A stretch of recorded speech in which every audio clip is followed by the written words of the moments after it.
Welcome. This is A Curious Learning Curve, and I'm your host, Jenn Grewe. This is a podcast where we talk about higher education and teaching and everything in between. On this season, we're chatting about online education. How do we engage our students in online environments and help to increase our instructor presence? Thank you for joining me. I hope you enjoy the episode. Hi, I'm Jenn Grewe, and welcome to another episode. I'm really excited to have Kelli Munns here. She is a professor in the Instructional Technology and Learning Sciences Department at Utah State University. Kelli, I'm so glad you are here. I'm so glad to have you on the episode. Yeah, I'm happy to be here and to talk about these things that are really thrilling to me, honestly, as an instructor. Yeah, I had the pleasure of working with Kelli on, I know we've worked on at least one committee with a curriculum committee meeting over the last number of years. Yeah. And it's always fun to interact with you. I think you always have great ideas. Anyway, every time you open your mouth, I always think she's so smart. And so anyway, has just really great ideas. Yeah. So we're going to jump in and talk about one of the ideas that you have that you do with your online classes. Yep. Do you want to start us off? I know it's a great way to both introduce that idea of instructor presence as well as engaging with the students. But do you want to tell us about that, what you're doing? Yeah, so one of the things, even in some of the research I do, is a lot about feedback, and then what does feedback do? And I do think, particularly in online courses, sometimes that feels maybe like a little distant, you and the student, because especially asynchronous courses where maybe you've never even physically seen one another. So that idea of instructor presence and then trying to have engagement both ways. And so one of the things I'm really intentional about is through Canvas, using SpeedGrader, is doing some of the different options that it has for feedbacks for the students' work, whatever it may be, anywhere from just like a reflection assignment or maybe something that has a rubric, but engaging with the students in different ways. So instead of just written feedback or annotating a paper, is actually using the video option on there and going through the student's submission with your face on camera and voice. And there's a couple good things about this in terms of engagement, them seeing you, but also as an instructor, if you start to feel overwhelmed, you're like, that just seems like a lot of work. Sometimes the first time I've ever even seen the student's submission is on the video as I'm going through it and responding back to the student as my first initial read through of the submission. And then the nice thing is that saves me time. Instead of reading through it and writing, I can read through it and respond to the student. So if you're thinking it's a lot of extra work, you can save yourself some time by doing it in real time. That's awesome. Okay, so walk me through us. Yeah. Let's assume that I'm somebody who hasn't worked with SpeedGrader a whole bunch. Oh, yeah. So let's say, I click on SpeedGrader, it's in Canvas, it pops up in that new window that it does. Yeah. Now, walk me through, how would you do this, this type of feedback? Yeah. Because you're talking about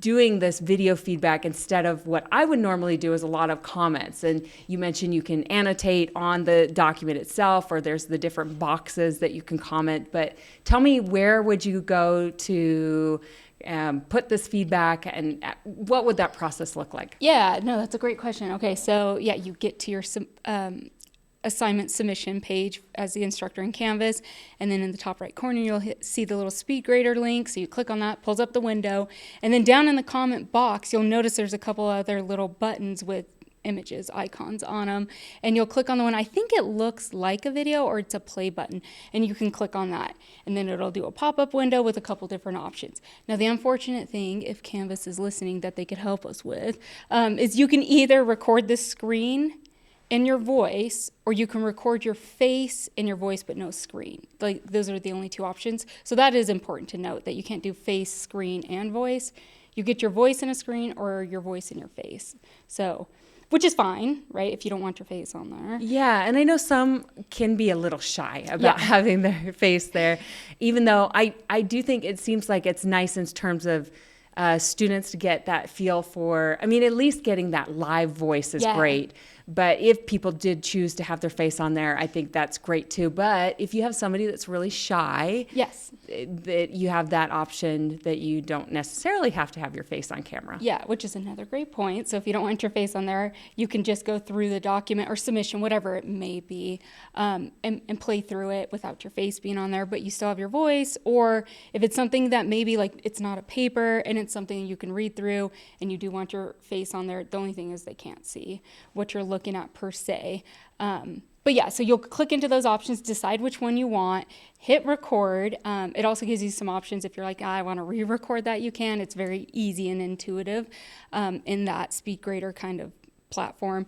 But then you'll start recording whatever way you want to go through it, and then give the students a feedback, and then hit, stop recording, and then submit the comment with a grade or whatever you want to do. But yeah, so it's fairly simple in that way. And then just going through however you want to give the feedback, whether it's something, sometimes if it's something a little more informal, like a discussion or a reflection, that's a great time to just do the read through, give them your initial kind of reactions to things they can hear. Because sometimes tone gets lost in text, and so you can give them your real reaction of like, no, this is really great, or like, I didn't think of that. I'm always willing to tell students that. I'll read through something like, I didn't ever give any pause to that, and now I need to reflect on that, which is a great thing. Or if it's something that maybe has a rubric or is a little bit more high stakes, right, you can walk them through that and give that feedback. And again, you can have some words of encouragement, and then if there's some kind of critiques or critical components that you've got to really give them, the tough feedback, at least they can hear in your voice, and they can understand what you're saying in more precise language, and then you can also tell them to reach out to you. But yeah, so anyways, that's kind of what it looks like on the Canvas side, and depending on what I'm doing may depend on how I give that feedback in terms of maybe a read through the first time, or if it's something a little bit more high stakes of thinking maybe I need the rubric in front of me as I go through that too. But yeah. I do like the casual. I mean, you mentioned that this could save someone time, because that was at first when I was, hearing, we talked about this idea, I kind of thought, oh, this is going to be so much more time consuming. But then you mentioned sometimes you read it, it's almost like a cold reading. Yeah. You open it up right there and you read that. How does that, how do students respond to that? What is that like? Okay, and I will preface the recording with that, like, hey, this is the first time I'm reading through this, so you get I'm always really willing to be transparent, and I don't know if like a real human is the right word, but like I am a human too on the other side of this. I'm not the all-knowing Oz, and so it's kind of authentic. I think they can appreciate like, oh, Kelli Munns is a real person on this other side of this online course that sometimes feels disconnected. So I would just say being willing to be, I don't know, vulnerable, but maybe the guards down a little bit, and just telling them that, like, I'm going to read through this the first time, and you're going to hear my reactions in real time to that, especially if that's like within your style of providing feedback. If your reaction maybe is a little bit terse, or like, what is this? Maybe that's not your thing. But if not, then I think it's always okay to tell students this is exactly what I'm doing, and this is really how I feel about this as I go through. And my style is always to be more positive if I can be, even if it's a critical critique. So it works really well for me, and if that resonates with you, I think it's a fun thing to do for them. I think they feel a connection in the human aspect of, I'm just a person too. Yeah. No, I love that. And I love the idea of having it land a little softer with our tone of voice. Yeah. Being able to add that in there. And if someone chooses to, with their facial expression even. Oh, yeah. I know that I've spent lots of time reworking feedback to students because I wanted it, I want them to hear me, and I didn't want to, immediately kind of turn them off to listening to me because they maybe take it in the wrong way and not how I intended, or it comes across a little harsher with just the written word rather than the spoken word. So I really like that as well. Yeah, and that's the other great thing too, is if it's something you need to annotate or put a written feedback on, you can still click on that video and also submit a second comment with your face on it. Like, I just want you to know this may be critical and you may feel bad about it, but please don't. This is like your moment for growth here, and I'm here to work with you. Reach out or whatever. So that's the other thing too. If if it's maybe not like totally the thing you want to do and you do need written feedback for whatever reason, you can still pop a video in that submission assignment and just give them like a rundown, a summary of like, please don't panic. It feels like a lot, I get it, but I'm here for you, and this is what feedback's for, so lean into it, I guess is another thing you can do. I've had that before, in the opposite way, where somebody submitted something, and I was like, I just had to give you one video, like, I really am impressed by this, or I want to use this as an exemplar. It was such a good submission. So, like, it's not just feedback in there, like, writing what do they say, like a love letter to this submission, and like overly positive, like, I am serious, this was amazing. And so I've done a video for the opposite reason with written feedback. That's great. I love that idea. I love it that it ties in also with your research interests. I know, I don't think I've told you this, but I know that you are known as a professor that is really good at having instructor presence in your online classes. So having prefaced it with that comment, how do students respond? Do you ever get comments from students? Do they ever kind of email or on your feedback? How do they respond to it? They're like, it's too much. Just kidding. No, I do get a lot of comments like, hey, thanks for making an online class. Feel like you were there, or they'll like validate that. Like, I could tell you were really in this class, and it's not just like a grading practice. So you'll get comments about that, or I teach an undergraduate course and a lot of graduate master level courses. So the undergraduates are really, because sometimes they don't always give that feedback. They're just moving through their courses. And so it's nice when you get it from an undergraduate, because they have 6 other classes sometimes to go through. And then at the master's level, they appreciate it because they're usually in our program working professionals. This is something they're doing on the side, and they feel that connection too, especially where we're an online program, where they'll validate, again, the connection that makes by providing that feedback. They appreciate that it's different, because sometimes I do written feedback for sure, but that they do value the fact that it shows that I'm there, like they really see and hear me. So it's been positive. I haven't had it's too much yet, but to be determined. Yeah, that's good. I do think in the age of AI particularly, but for many years, I do think that there's students that sometimes, I don't know, almost like they think that we're robots, or that things are happening just automatically, or I don't know. They think who's putting this together and who's behind it. And so I think it's probably a great way to sort of address that issue that you're not a robot. You are actually a real human being. Yeah, exactly. If you can just make a bid to do this once or twice in the semester,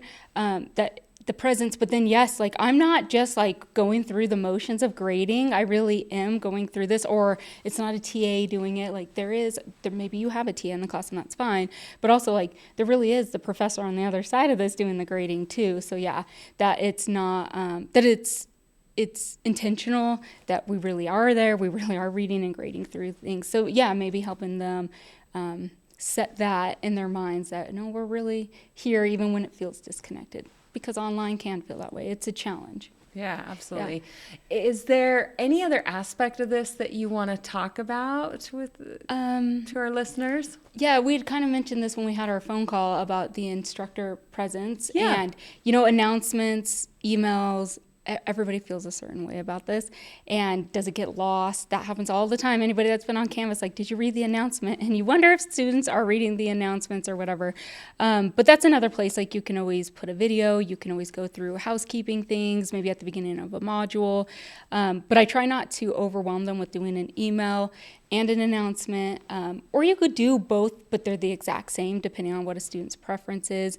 But anytime I think you can get on a video, and post that somewhere, even if it's weekly. I try to do a weekly one, just saying, hey, this is what's going on, or, last week it seems like there was some confusion, or maybe we all bombed something, which means the assignment maybe wasn't great, or the content wasn't great, that you can just pop up the video like you would do in a class, except it's on the video posted somewhere in the announcement or in the module, depending on how somebody's designed their course. And again, just saying, hey, I did see what happened last week, and I am here to address that or compliment it or correct and remediate that. So I think anytime in online courses you can get your face on there is great. And if not, use the Zoom avatar. I've been messing with that a little bit, and I'll change my outfit on it. So when I do a new recording, it's like a new outfit every time. And then it's like a fun bonus point, like what was, Kelli wearing in that last video for an extra point. But anyway, so if you don't, or you can change the avatar to an animal, like when we talked about this, was I a bunny or an elephant? Anyways, so if you don't want your face, you can do the avatars. They're decent enough, so yeah. I love that. So going back to something you mentioned with your announcements, I think, so one thing with online classes is that having something very regular, having something scheduled, having a routine that students can expect is really helpful. And I know you do the weekly announcements, but don't you have a creative name for them? Don't you call them? Yes. Yeah. So I did come from K-12 and I did middle school, which is wild because if you would ask me when I was going through college, I would have never guessed I did middle school. So middle schoolers are different. And you have to find a way to get their buy-in. And so I can't get the middle school out of me, so I do silly things like this, which again, some of them are probably like, give it up, Kelli. But I call it Munns' Musings because of my last name. And so it'll be like, this is just Munns' Musings for the week and whatever it may be, housekeeping items and stuff. But then they know it's not like particularly instructional content where that video looks different. This is just updates and did something happen or what are we doing, did we have to adjust things. So yeah, Munns' Musings. I love it. And I think people should feel the sense of freedom to be a little bit more creative within sometimes titling things like that, like regular announcements or having some kind of creative spin on it is actually really great and can connect with students and lands well with them, it seems like. Yeah, especially if that's within your teaching style and your personality, like especially when they don't get to be in the classroom with me. And so sometimes they don't know I'm hilarious. Just kidding. It's just a way, to connect with them. And then who I am, my personality, So yeah, I agree. Like it's okay to let the guard down and be who you are and be creative with it. So it doesn't have to be stagnant, I feel like. Because online learning already feels that way sometimes. Just the nature of that beast, I think. Yeah. But And it's really easy to add those sort of videos to announcements even. Oh, yeah. Right? Within Canvas, the same kind of process and same easy kind of integrated system within Canvas announcements as well. Oh, yeah. You can do the Kaltura option where you can record right then and there, or of course you can do a Zoom. I mean, since we all have Zoom. And the great thing about that is you can Zoom record to the cloud, so you can have the link to give it to them if they need that as well. But yeah, it's so simple. That's just where we are, I think. And yeah, there's lots of options, however you want to do it, to get it on there. That's great. Anything else that you want to add or expand upon? Anything else that you want to share? I think just the biggest is obviously I'm going to be on the soapbox of feedback because that's like my thing, but it's just as much feedback as you can give students when they submit things, and different modalities of that feedback is just a positive for online learning. It's one of the best ways I feel like you can have a presence is very intentional feedback, even when it's low stakes, certainly when it's high stakes, and then certainly, like opportunities for that remediation through the feedback is also really wonderful, especially with, Canvas and the way we use it now and how easy it is to do some resubmissions if you want. But feedback, that's a great way to do online instructor presence. If you're looking for a way, is to lean into some feedback and some of the different ways you can do that. I love it that this is a part of your research too, and those things kind of speak to each other. And that's, it's not something, it's evidence-based that you're drawing upon, and that's what you're utilizing, which is really cool and I think great. So, thank you for being on today. I'm going to ask you just kind of a random question. Is there something, I know this is totally off topic, but is there something small, maybe about yourself, something interesting, unique, or even a boring fact about you that you could share with our group, or one or two, or whatever you want to share? So the interesting fact, I won't give a lot of details. Actually, I'm going to give hardly any details about it. But an interesting fact is I was kicked out of Ireland, like literally kicked out of the country. So I can still go back now. But at one point I was kicked out of it. And you're not wanted on any international And I still have a clean charges. background check. And I still have a clean background check. So yeah, it's a fun fact about Kelli Munns.